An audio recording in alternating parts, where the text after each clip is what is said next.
વધુ બે અધિકારીનું રાજીનામું। મહાનગરપાલિકાના બે ડેપ્યુટી ઇજનેરે નોકરી છોડવા પત્ર લખ્યો। સોંડાગર અને અમરીશ દવે નામના અધિકારીઓનું રાજીનામું।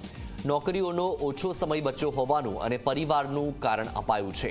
મહાનગરપાલિકા કમિશનર રજા પરથી આવ્યા બાદ રાજીનામા પર નિર્ણય લેવાશે। અગ્નિકાંડ બાદ 7 મહિનામાં 18 અધિકારીઓના રાજીનામા થયા છે મંજૂર, ત્યારે વધુ બે અધિકારીએ રાજીનામું ધરતા ચર્ચા જાગી છે।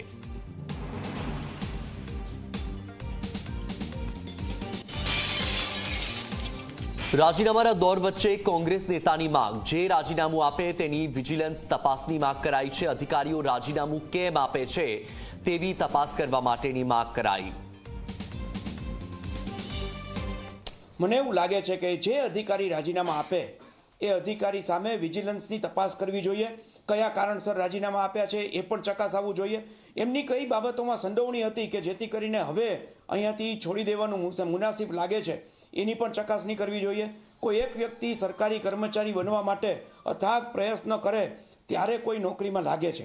જ્યારે કોઈ કર્મચારી રાજીનામું આપતો હોય તો એના અંગત કારણ હોઈ શકે પારિવારિક, તો એને મુબારક છે, પરંતુ જો એને કરેલા ભ્રષ્ટાચારને છાવરવાના ભાગરૂપે એના રાજીનામા પડતા હોય તો વિજિલન્સની રાજ્ય સરકારે તપાસ કરવી જોઈએ। જો કે આ મામલે રાજકોટ શહેર ભાજપ પ્રમુખનું કહેવું છે કે રાજીનામું આપવા પાછળના અનેક કારણો છે, જેમાં વ્યક્તિગત કારણ કે કામનું ભારણ હોઈ શકે। પાલિકામાં કોઈને છાવરવામાં નથી આવતા, ભયના કારણે કોઈ અધિકારીએ રાજીનામું આપ્યું હોય તેવું શક્ય નથી। સાથે જ તેમણે કહ્યું કે કોંગ્રેસના આક્ષેપોનો જવાબ આપવાની મારે જરૂર નથી।